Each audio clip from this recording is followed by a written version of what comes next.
Hola, hola, yo soy Fer, bienvenidos a un nuevo episodio de The Casual Criminalist en español. Como siempre yo estoy acá para leer un guión escrito por nuestro guionista Callum. Yo no lo he leído antes, la idea es que yo vaya descubriendo esta historia junto a ustedes y voy haciendo comentarios entre medio, muy casual. Después nuestro editor José le mete imágenes, GIF, música, efectos de sonido, lo que sea, videos, fotos y cosas que complementan a la historia. Y con eso comenzamos con este episodio, pero antes les quiero pedir que nos sigan en Instagram, @casualcriminalist_es. Ahí nos pueden seguir y estar atentos al día de los próximos episodios y los episodios que van saliendo. Y con eso comenzamos.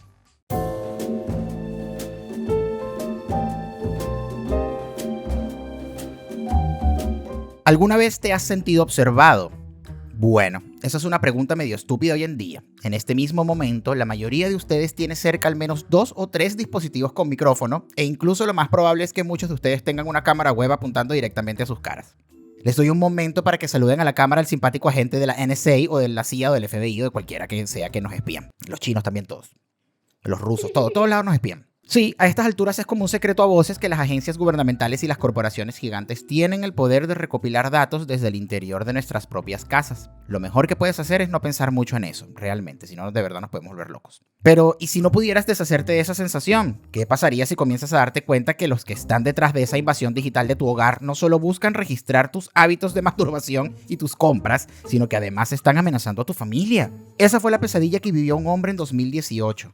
La vida relativamente tranquila de Joshua Roy Tucker en una zona rural de Canadá se puso patas arriba cuando su casa estuvo plagada de sucesos extraños y visitantes misteriosos que amenazaban la vida de sus seres queridos.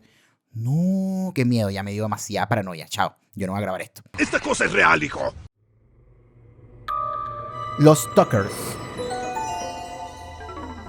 Joshua nació en 1991 en la provincia de Saskatchewan, en Canadá. Luego de su nacimiento, su madre biológica decidió darlo en adopción. Sin embargo, el pequeño Joshua encontró un hogar lleno de amor cuando tenía solo 4 días de nacido, junto a Kim y Gordon Tucker. La pareja vivía en una granja cerca del pueblo de Cochin, a unos 30 minutos de la ciudad de Battleford, donde Joshua iba al colegio. Después de abandonar la secundaria en su adolescencia, se involucró con varios pandilleros locales, muchachito, y estuvo implicado indirectamente en algunos negocios de tráfico de drogas.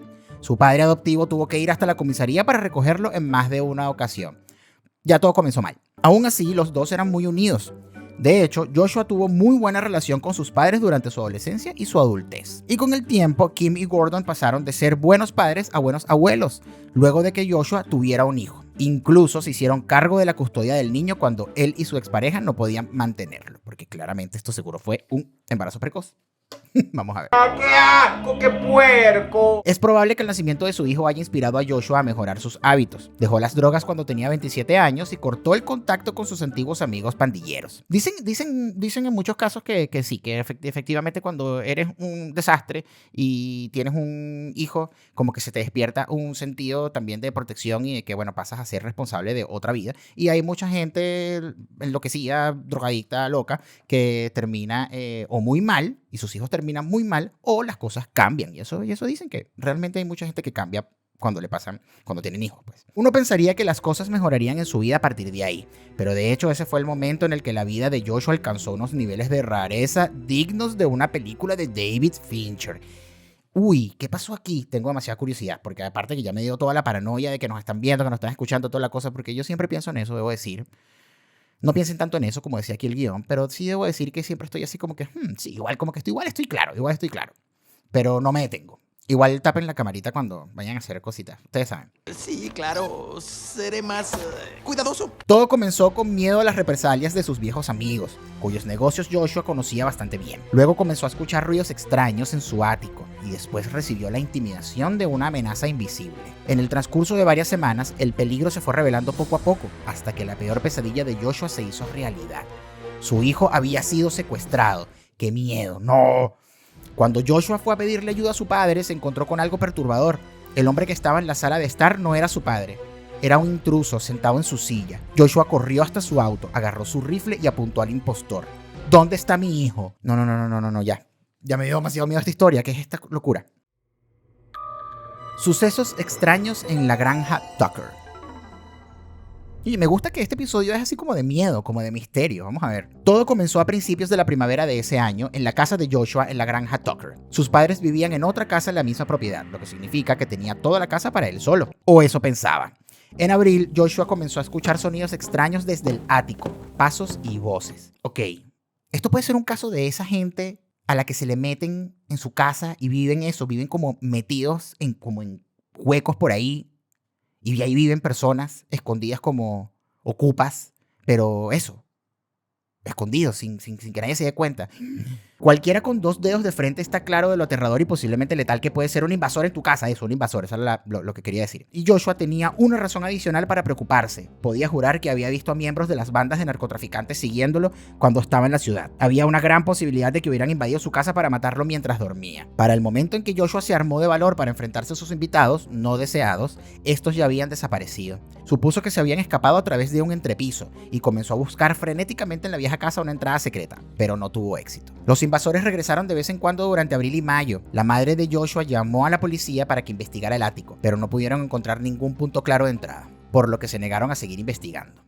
Tenemos otro caso aquí de policía flojo. Joshua estaba angustiado, ni siquiera la policía podía ayudarlo, así que tendría que tomar el asunto en sus propias manos, y sus métodos fueron un poco extremos. Unos días más tarde se asustó al oír el crujido de unos pasos provenientes de arriba. Sus invitados habían vuelto, y esta vez no los iba a dejar escapar. Atento a las voces susurrantes, lanzó un hacha contra el techo, haciendo un agujero, con la esperanza de atraparlos desprevenidos. ¡Wow! Pero imagínate tú la fuerza con la que tenías que lanzar eso, mijo, para poder atravesar eso y darle a alguien.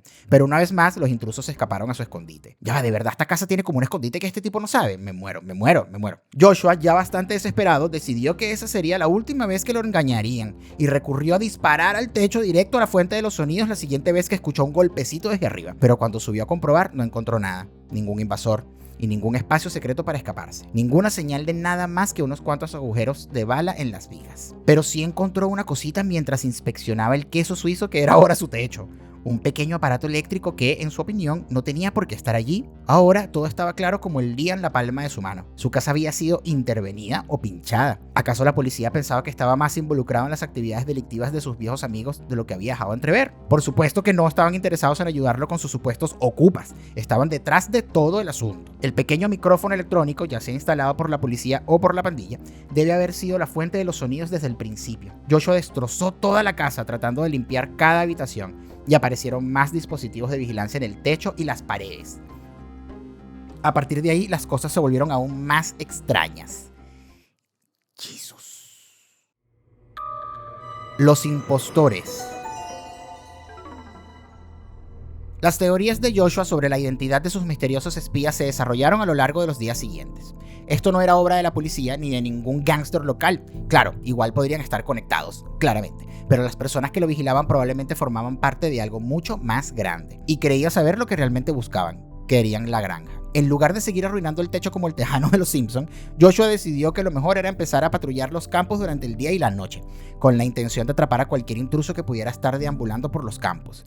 Es lo que yo haría. Comenzó a llamar a sus padres por teléfono varias veces al día, preocupado de que sus enemigos pudieran estar planeando matarlos para apoderarse de su propiedad. Kim, su madre, comenzó a preocuparse por su hijo. Un día, a mediados de mayo, fue a ver cómo estaba y él le mostró uno de los dispositivos que había descubierto en la pared, pero su explicación no la convenció. Llevó la pieza a un electricista local para demostrarle a su hijo que no había razón para preocuparse y compró por internet un dispositivo que escanea la casa en búsqueda de tecnología de vigilancia. Pero Joshua no lo aceptaba. Incluso si su propia madre no le creía, él sabía lo que realmente estaba pasando. Su familia se había convertido en el blanco de una organización que se había infiltrado en sus hogares y vidas. Esa es una posibilidad. La otra posibilidad es que la organización estaba matando gente en la ciudad y reemplazándolos con clones del gobierno. De ahí el electricista mentiroso y un conductor de autobús sospechoso que vio otro día. De hecho, había logrado matar a uno de los agentes de la organización en el ático, pero el cuerpo desapareció para el momento en el que él subió a verificarlo y su ataque solo hizo que los espías se enfurecieran más. Las voces que había escuchado eran comunicaciones provenientes de los micrófonos directamente de la organización, que a veces también le enviaban mensajes a través de programas de televisión y venían a matarlos a todos. Kim suspiró desconsolada. Claramente las cosas estaban bastante peor de lo que ella pensaba. Yo creo que el amigo Joshua era esquizofrénico. Caso de esquizofrenia serio. Una tensa bienvenida. Su hijo había sufrido de paranoia en el pasado, pero nada como esto. Siempre había sido esporádico, con idas y venidas, pero esta vez lo estaba consumiendo por completo. Por eso hizo que instalaran una sofisticada alarma en la casa de Joshua, con la esperanza de que le brindara tranquilidad y le calmara los nervios. La compañía de seguridad no pudo instalar el sistema de alarma hasta el 31 de mayo, por lo que mientras tanto, Kim invitó a su hijo a vivir en el sótano de la casa familiar, donde ella y Gordon, ahora en sus 50 y tantos, podían cuidarlo. Pero ella no era la única preocupada por el estado mental de Joshua. El 25 de mayo, el mismo oficial que había revisado el ático fue enviado a la granja Tucker para chequear el bienestar de Joshua, pedido por su madre biológica, Darien Flett. ¿Qué hace esta mujer apareciendo aquí? Esta madre biológica apareciendo en el medio de la historia. Recibir visitas inesperadas de la policía siempre es súper relajante, así que seguro eso hizo maravillas con su paranoia. Como era de esperarse, las cosas empeoraron a partir de ahí. Joshua comenzó a dirigirse directamente a los espías que los echaban en el sótano por las noches, exigiendo que lo dejaran a él y a su familia en paz. Por supuesto, estos se negaron y lo que hicieron fue intensificar sus amenazas. Como la situación se agravaba cada vez más, Gordon Tucker le sugirió a su esposa que se tomara unos días para ella y fuera a visitar a su familia en la Columbia Británica. Y ella decidió que eso sería lo mejor y se fue. Así que solo quedaban Joshua y su padre en la casa. Y los agentes del gobierno. Durante los días siguientes, las voces comenzaron a provocar a Joshua de una manera cada vez más insidiosa, amenazando a su hijo e incitándolo a matar a toda su familia. Luego, el 30 de mayo, los mensajes de los espías cambiaron. Ya no eran solo una amenaza. La organización había secuestrado a su hijo en la escuela. El secuestro. Joshua estaba aterrado luego de escuchar el mensaje que salió de las paredes. Para demostrar que tenían a su hijo, los espías incluso le dejaron escuchar la voz del niño a través de los parlantes. En pánico, Joshua fue a pedir ayuda a su padre, pero se detuvo cuando llegó a la sala de estar. Porque su padre estaba sentado viendo televisión. A esta hora del día debería estar trabajando en el campo, a menos que no fuera su padre. Los usurpadores finalmente habían llegado hasta él. Este era un impostor directamente involucrado en el complot para secuestrar a su hijo, y quizás esta fuera su única oportunidad de averiguar a dónde lo llevaron. Joshua corrió hasta su auto, agarró su rifle y apuntó al intruso. ¿Dónde está mi hijo?, le gritó. Sorprendido, con los ojos muy abiertos, el clon se levantó de la silla e intentó correr, pero no lo suficientemente rápido. Joshua apretó el gatillo, y así, Joshua Roy Tucker mató a su propio padre de un disparo. ¿O no? Ya no estaba seguro de nada. El cuerpo tirado en el suelo se parecía a su padre, pero así es como te engañan. El corazón de Joshua latía 1000 por segundo mientras intentaba entender qué era realidad y qué era fantasía. Y entonces volvieron las voces. «Limpia todo y cállate», dijo la voz desde las paredes. Así que eso fue lo que Joshua hizo. Primero recogió a su hijo del colegio, aliviado de encontrarlo sano y salvo, pero aterrorizado por lo que eso podría significar, y luego lo dejó en la casa de su madre. No quería que él viera lo que había pasado. ¿Pero qué había pasado exactamente? Las dudas de Joshua volvían mientras limpiaba sangre del suelo, con las voces gritándole sin parar. A veces lúcido, la realidad de lo que había hecho se filtraba por las grietas de sus delirios paranoicos por algunos momentos. Mientras estaba atrapado entre una realidad espantosa y una fantasía aterradora, arrojó el arma a un riachuelo y metió el cuerpo de su padre en el cargador frontal de un tractor. Con el cuerpo guardado y fuera de la vista, Joshua sopesó sus opciones. Pobrecito, pobrecito, pobrecito, qué tristeza. Las consecuencias. A estas alturas, la presión ya era insoportable. Su propio padre estaba muerto, ya sea debido a los espías Illuminati del cartel de droga o por su propia mano. No podía estar completamente seguro. Sin nadie en quien confiar, intentó una última cosa. El 31 de mayo, Joshua entró en la comisaría de la Policía Montada de Canadá en North Battleford. En voz baja, explicó que quería actuar como informante. Cuando los agentes lo interrogaron, lloró mientras explicaba que él y su hijo necesitaban protección urgentemente. Fuerzas más allá de su comprensión lo estaban persiguiendo, y si la policía vigilaba la propiedad, pronto verían que no estaban mintiendo. También solicitó un análisis de sangre y una tomografía cerebral, quizás preguntándose si él mismo era quien creía ser. Qué desesperación tan grande, pobrecito. Debe estar completamente desesperado por lo que leía antes, el hecho de que no sabía lo que era real y lo que era mentira, y que ya la mentira lo había engañado y pues mató a su padre, o por lo menos eso es lo que sabemos hasta ahora. ¿Será verdad?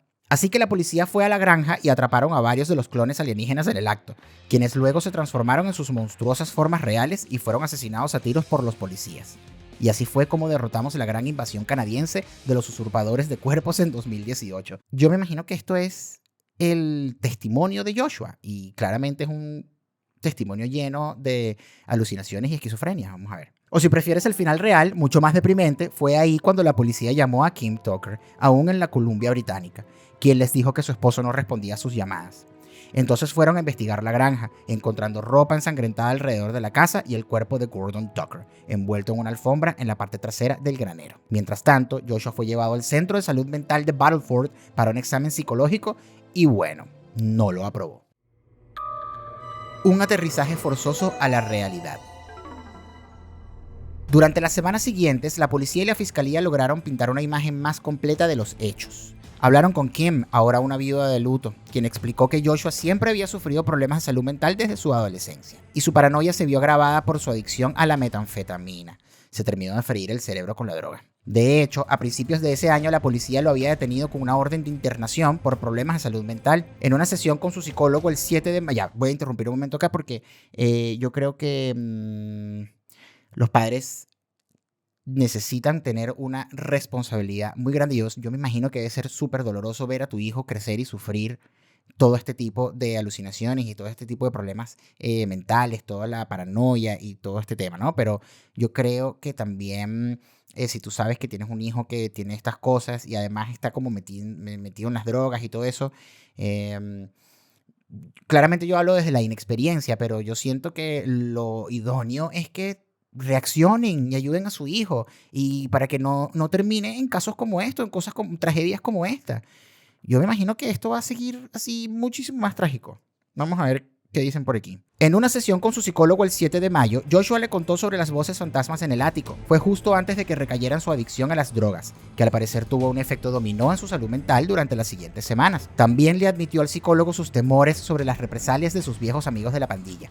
Todos los ingredientes para una tormenta perfecta de paranoia que terminó en un desastre digno de una tragedia griega. Ahora bajo la custodia de la policía, Joshua se enfrentaba en una nefasta realidad en la que era culpable de asesinar a su propio padre. Admitió todos los detalles a la policía cuando fue interrogado, mientras su lucidez iba y venía. En uno de sus momentos más lúcidos admitió: pensé que era un impostor, le disparé y le di en la espalda. Qué desesperación, y además también debe ser bien complicado para la policía atender casos como estos o testimonios o declaraciones y confesiones como esta, porque o sea, estos interrogatorios con una persona que sufre esquizofrenia o que sufre de estos vaivenes mentales, al final yo me imagino no, claramente eso impacta en el caso y en la investigación y en la resolución de todo, incluso en si va a juicio, las sentencias o para dónde lo meten. De verdad, esto es una historia bien triste y bien preocupante. Una vez que la policía separó los hechos de la ficción y corroboró la historia de Joshua con los testimonios de su madre, psicólogo, expareja y madre biológica, las autoridades se enfrentaron a una pregunta muy difícil. Si un hombre realmente cree que su padre es un malvado secuestrador metamorfo que está amenazando a su hijo, ¿hasta qué punto es culpable de matarlo? El juicio. Las opiniones estaban divididas sobre el destino del parricida paranoico, ahora acusado de asesinato en segundo grado y violación de libertad condicional. Por un lado, tenía un historial comprobado de enfermedad mental que coincidía con los síntomas mostrados en ese tumultuoso mes. Por otro lado, los fiscales mostraron los extremos a los que había llegado Joshua para encubrir la escena del crimen, lo que sugiere un grado de comprensión racional. Claro, hizo un desastre con la limpieza dejando ropa ensangrentada por todas partes, incluso su ropa interior estaba manchada de sangre cuando fue a la estación de la policía, pero cargar un cuerpo en un tractor requiere un poco de planificación y ejecución. Joshua sostuvo que había escuchado a las voces ordenarle que lo hiciera, y además quería proteger a su hijo del impacto de ver a su abuelo muerto, fuera un doppelganger o no. Durante todo el proceso se declaró inocente. Después de que el psicólogo Mansfield Mela examinó a Joshua en la unidad forense del hospital Saskatchewan en julio de 2018, se construyó un perfil más completo de sus delirios para presentarlo en la corte. La raíz de todo fue la preocupación por las represalias de una supuesta organización criminal sospechosa que él creía que estaba relacionada con antiguos contactos narcotraficantes. Algo que no es tan descabellado, pero como suele pasar con este tipo de cosas, cuando no se atienden a tiempo, la ficción que construyó la mente perturbada de Joshua le se salió de control. Para el momento en el que le disparó a su padre, la historia en su cabeza incluía todos los elementos extraños que ya vimos, como los mensajes en la televisión, los clones del gobierno, los sonidos a través de las paredes. El diagnóstico oficial presentado a los tribunales fue trastorno del espectro esquizofrénico, pero probablemente ya habían adivinado eso. El proceso se prolongó durante aproximadamente 2 años y medio en el juzgado de Battleford. Luego, en febrero de este año, Joshua Tucker fue declarado no responsable penalmente del asesinato de su padre. Qué interesante esto, no responsable penalmente. el juez G.A. Mechnisk emitió la decisión. Basándome en las opiniones de los psiquiatras forenses y la admisión de la corona, estoy convencido de que las condiciones que Joshua afirma haber sufrido satisfacen la prueba legal de enfermedad mental. La conducta posterior al delito de una persona que padece una enfermedad mental puede ser racional. La conducta posterior al delito tampoco es una prueba concluyente de si una persona tenía una mente operativa capaz de pensar racionalmente en el momento del incidente. En resumen, él vivía en una realidad totalmente diferente en ese momento. La limpieza de la escena del crimen no niega sus delirios y debe tratarse como un paciente extremadamente enfermo en lugar de un criminal. Estoy completamente de acuerdo. Como resultado, Joshua fue devuelto al pabellón psiquiátrico del Hospital Saskatchewan, donde permanecerá recluido durante un tiempo indeterminado. Es de suponer que los costos de reparación del techo de su casa se han disparado desde su reclusión. Conclusión. Y ese es el final más feliz que se puede esperar de una historia tan triste como esta. Wow. Según todos los informes, Joshua y su padre adoptivo tuvieron una relación amorosa a lo largo de sus 27 años juntos, pero una espiral de delirio paranoico finalmente terminó en un final horrible. Al final, ambos hombres fueron víctimas de la lucha no diagnosticada de Joshua con la esquizofrenia. Oh my God, por favor, de verdad. Una vez más, sean responsables. Sean responsables con las red flags y sean responsables con las indicaciones, con las pistas, con las sospechas y con las cositas que de repente ustedes ven en las personas o en sus hijos o en sus familiares, porque este tema, imagínense ustedes, una enfermedad mental hizo que este chico matara a su padre en medio de una alucinación. Así que de verdad, reaccionen a tiempo para evitar este tipo de tragedias y también para salvar a estas personas. Qué tristeza. Si se preguntan por qué no les conté su condición de inmediato, 1. Nadie publicará mis novelas de suspenso, así que necesito desahogarme. Y 2. Una cosa es juzgar los delirios de una persona desde lejos, y otra muy distinta es verlos desde adentro. Tratar de imaginar lo que es que tu mundo esté tan consumido por tus miedos que suplanten totalmente la realidad. Cualquiera que se encuentre en esa situación merece, ante todo, nuestra simpatía. El cerebro humano es un pedazo de carne tecnológico muy frágil y complicado, que puede salirse de control de 1.000.000 de formas diferentes. La mayoría de nosotros probablemente lo ha experimentado de alguna forma en algún momento de nuestras vidas. Como siempre, la empatía y la comprensión son claves para permanecer en el buen camino. Y ya que estamos hablando del tema, si alguno de los síntomas de Joshua te suena familiar, sea por experiencia propia o la de alguien que conozcas, lo mejor es buscar ayuda lo antes posible. Dejaremos un link a una página que explica más a fondo el trastorno en la descripción del video. En cuanto a Joshua Tucker, le deseamos lo mejor en su recuperación. No puedo imaginar lo difícil que debe ser aceptar los eventos de esa noche, pero espero que pueda encontrar algún tipo de resolución y consuelo. Apéndices sangrientos. Confundir a un ser querido con un impostor se conoce como síndrome de Capgras y en realidad es bastante común en el mundo del true crime, como el caso de Blasek Kot, un neozelandés que mató a su esposa en 2010 creyendo que era una impostora, o el de Jeremiah Wright de New Orleans, que en 2014 desmembró a su hijo discapacitado, supuestamente creyendo que estaba desmontando un muñeco de reanimación cardiopulmonar. Así concluye este episodio muy trágico de The Casual Criminalist en español, donde queda en evidencia que una enfermedad mental no diagnosticada a tiempo puede ser algo muy trágico, muy trágico para quien la sufre y muy trágico para su entorno. Si ya de por sí tener a alguien cerca que tiene una enfermedad mental es bien difícil, una enfermedad mental de este calibre, digo, ¿no? Imagínense todas estas consecuencias y todas estas cosas horribles que pueden pasar solo porque creo que no se le prestó atención a tiempo. Así que bueno, nada, con esto concluimos este episodio. Recuerda que te puedes suscribir al canal acá en YouTube, puedes activar la campanita que te avisa cuando tenemos episodio nuevo. También estamos en Spotify, en Google Podcasts, en Apple Podcasts, en todos lados donde suena podcast. Y también te invito a seguirnos en Instagram y a comentar por allá, @casualcriminalist_es. Nos vemos por allá y nos vemos en un próximo episodio. Chao.